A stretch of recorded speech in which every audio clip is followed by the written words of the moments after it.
Welcome to my new weekly show, Heart Before Cart. I am super excited to present to you this new show that I'm going to be doing, weekly videos dedicated entirely to helping you optimize your website, your emails, your funnels, so that you can finally get the results that you want.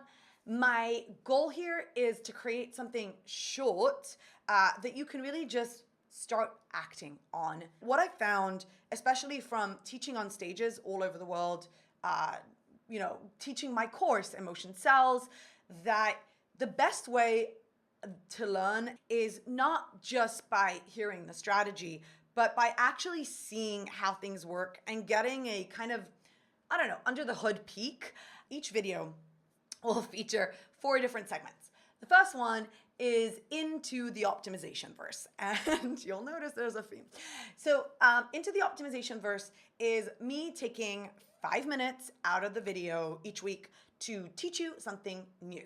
This could be something that I learned this week. It could be just how I run Reddit reviews, how I scrape them, how I learn from them, how my team writes high converting copy, how we set up A/B tests, how we think about different things, or when we're writing an email, how do we plan that? So really just taking 5 minutes out of the video, maybe 6 or less, depending on what we're doing, to either share my screen, to teach you something, to walk you through an emotional trigger you might not know about that you could be leveraging. And my goal here is to really give you practical and tactical ways to implement this thing. The second segment is infinity tests. Infinity tests is the segment where I will, on a weekly basis, break down an experiment that we ran. It could be an experiment we're running right now, which is what I'm gonna share today, or it could be something that we ran a year ago or 2 years ago or just a month ago, or something that we're planning to test, and I'm gonna walk you through what our hypothesis is, what data we're seeing, and then I'll update you the following week how it went, or 2 weeks later, depending on the experiment. The next part is gonna be the weekly Wolf Rundown, updates from me, what I'm working on, projects I'm focused on, what I'm learning about our agency. And then the final segment is the utility belt. The utility belt is where I get into very practical tools that I'm using, courses that I'm taking, people that I'm following and that are new, and I highly recommend that you follow. And that's it. Hopefully you'll like this. This is video number 1. I'm gonna dive straight into infinity tests, actually, our first segment, and I'm gonna break down a really cool landing page and form test for you to check out. Today, what I'm going to share with you is a test that we ran for one of the biggest moving companies in the US. Their goal is to get as many people to submit their form. There's 2 kind of goals. Obviously, they want people to call them, but they want people to submit their form, and then they can send them a quote. This was the control, and we have been doing some messaging-based tests for months. Some went well, some didn't, as experiments do. They were all based on our research.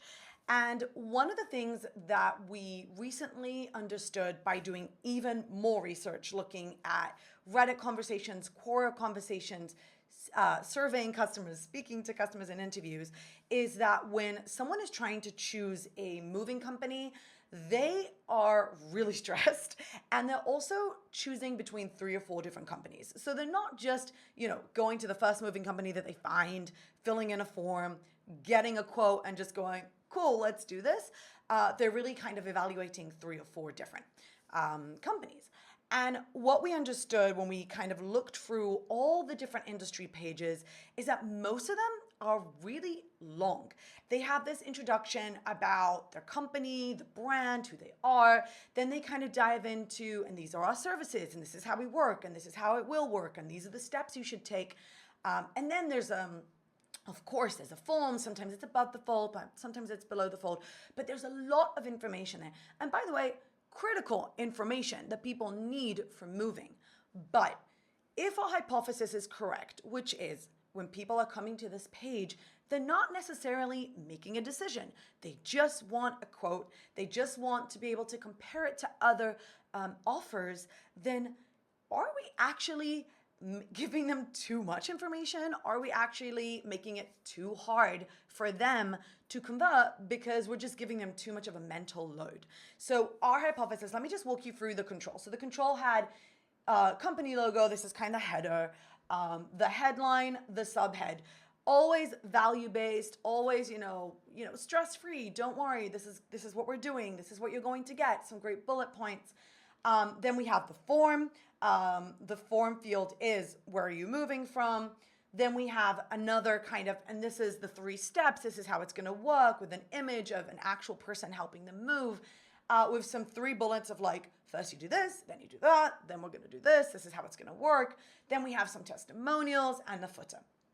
And as you saw, the form really is once you kind of put in your zip code and you click continue, the next step is, okay, where are you moving from, a house or an apartment? So this was the control, really industry standard. And what we did is we actually did 2 main things. One is we cut the page in half. We made it a short form page, which kind of is very different to what we usually do at Get Uplift. We're very kind of value-based and add information and storytelling. But to go with our hypothesis, we had to do something different. So the goal here was to reduce the load, the mental load of it. And essentially what we did is we said, okay, here's the headline, here's what you're going to get, here's what you need to do. And we kind of added the second step of the form, moving from, moving to. So you can see that we actually we removed all of those bullet points that came before the form. We added a few here, and that's it. That's the footer of the page. A lot of really good messaging in here about being the #1, company in the US for 99 years, helping them move across state lines, helping people, no hidden fees, no costs, but really just keeping it short and sweet because we know why people are on the page. They just want a quote. So as you can see, the form is actually longer. And when you go into the next step, we actually added more information. We made it more conversational, meaning here's why you should fill the form. Here's what you're going to get. And also, here's what you're not going to get. Just a bit of a promise around, hey, we're not going to spam you. There's no hidden fees. We're not going to do all this stuff that you hate. So funnily enough, we reduced the content in the variation in the actual landing page, but we added more information. Every step, there's like 6 steps in this form. Each step had more information, more storytelling, more explanation around each one, and just more details. And it's funny because most generic, I'd say best practices around form fields are like reduce form fields, ask for less, don't write copy, people don't read. But actually this has happened to us multiple times where we've reduced form fields for clients. I mean, this was at the beginning of our career. And it would increase conversion rates. Like we'd get so many more leads, but then sales would be like, what are these terrible leads that you're sending us? No one's converting. So actually adding more information, adding more form fields, yes, kind of like reduces the form inputs and intake, but the value goes up. So let me just show you this side by side. Let's do this. Okay. So on the left is the control, more information, more value-based, a lot more information, right? Like we've got more sections. And on the right, quick landing page, headline, subhead, 2 form fields, and some bullet points. Now, this is by no means me saying all pages should be short. Don't include information. That's not the hypothesis. The hypothesis here was that this wasn't relevant information for where people are in the customer journey. In this point of time, they don't need that information. We can later send them emails about that. We can have a discussion about that on our call or on the thank you page, which I'm not showing here, but we actually included a lot of that information on the thank you page and just said, hey, so here's who we actually are and here's how many people we've helped, hundreds of thousands of people, actually millions of people move, and here's how we do it, and here's some more testimonials, and here's why you should trust us.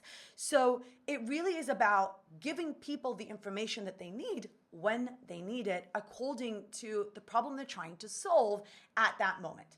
Okay, and here's the form side by side. So before, call this number to whatever I'm moving from, the house, an apartment, and on the right-hand side, which is the variant, why you should fill out this form, what to expect, and what to promise. 17% increase in conversions. I don't know if I said that. We're implementing it this week on the page, and we're gonna keep testing. Okay, welcome to Into the Optimization Verse. Today, I'm gonna talk about strategy. So a few weeks ago, I was at a meetup, and I was talking about emotion-based search in LLM and how to create emotional resonant content that shows up in LLMs. And I also talked about A/B testing, obviously, and experimentation. And after the meetup, a few people came up to me and we had a conversation, and they were all talking about the same thing, and they all kind of mentioned the same problem. As CRO managers or SEO managers or PPC managers, they are the ones who are supposed to run tests, and they are kind of the people who have also sold experimentation in their company, which means it's kind of on their shoulders. They have to prove its worth. And one of the people there was telling me that she convinced the brand to invest in an incredible A/B testing tool. But now there was pressure. There was pressure to run as many tests as possible to prove the value of this tool. And I wanted to take a minute to talk about this today, because running more experiments isn't the answer to your conversion problem. And I get it. You've invested a lot of money in an A/B testing tool. Some of them cost thousands of dollars a month, and you now have to report to someone and say, we ran 10 tests, we ran 5 tests, we did X tests, and they're performing well, they're not. But the problem is that when you are measuring your success by velocity, it means that you're running really generic tests that aren't going to help you in the long run. And what you should be doing is actually running tests that solve problems. That means that every experiment that you run has a hypothesis. You're trying to understand why something is happening on the page, why people aren't converting, or you have an hypothesis around if you use certain messaging or talk about a certain product or a certain feature or something that will increase conversions. Right now, you might be thinking, okay, I need to test call to action buttons. I need to play with the hierarchy of a testimonial. And you're just kind of Googling or using maybe, an LLM like ChatGPT to figure out what to test next. So you go into GA4 if you're using it, and you find a page and you're like, okay, it's the product page. And then you're Googling. What I want to do is offer a different way to go about it. Instead of testing another headline, you should plan your tests strategically. Let me show you what I mean. Okay. Every test should start with a question. What problem have you identified? So it's not just, oh, the product page isn't converting. That's important. But now you need to audit the product page and ask yourself, why aren't people converting? For example, an answer could be, prospects cannot immediately see that this solution was specifically built for them, and they don't know the difference between us and our competitor. That is a problem that you have identified. And if you're being honest, it's probably happening on all pages, but right now the product page is the most important page for you. It might be a landing page, it might be the home page. But when you're planning a test, the first question you should ask is, what problem have I identified? And the reason you want to do this is because when you start reporting on this, this is a great structure to say, hey, so we've been losing X amount of leads, or we've gone down in conversions by this percent. We're seeing a trend that lost conversions. We did an audit. We identified a problem. Prospects cannot immediately see that this solution was built for the kind of work that they do, or they can't compare us to our competitors. They don't know the difference between us because we have similar pricing, similar features. How do we know? Then you're going to say, okay, where is this happening? It's happening on our homepage, on our comparison pages, on our product pages. Cool. So you see the difference. You start with what the problem is, then where it is. Then why could this be happening? So this is your hypothesis. So instead of Googling how to optimize my product page, or reverse engineering what someone on LinkedIn said about their product page, you need to have a reason of why you think this is happening. So maybe it's because your copy is too generic and it speaks to everyone. Maybe you sound and look a lot like your competitors and it's hard to tell the difference. By the way, this is how we plan a meaningful experiment at Get Uplift. When we run tests for our clients, like the company I just showed you, we literally ask, okay, what problem have you identified? Where is this happening on the landing pages? Because as I showed you, why do we think this is happening? Because, as a reminder, this actually isn't the place where people make a decision about a moving company. They're just trying to compare us to others. They just want that quote. They just want to be able to see, us alongside others. So over here, why could this be happening? Our copy is too generic and it speaks to everyone. What tests are you going to run to solve this problem? I'm going to run a messaging experiment on the comparison page and the main website navigation. Again, this is just an example. But before you run your next tests, I want you to use this grid to ask yourself if you're planning the right thing. Maybe you know it's the homepage, so you can plot that in there. But the first and the third ones are critical because if you're just changing elements, by the way, it might end up, as I showed you in the previous test, that you shorten the page or that you just change a call to action button or add a form field or remove a form field or just add a headline. That might be the result, the application of the hypothesis. But first you need this. And that's how you take the conversation away from how many tests did I run into how many hypotheses did I have, how many problems did I solve, what did I learn? So this is a really good method to use and you're welcome to use it. Okay, the Weekly Wolf rundown.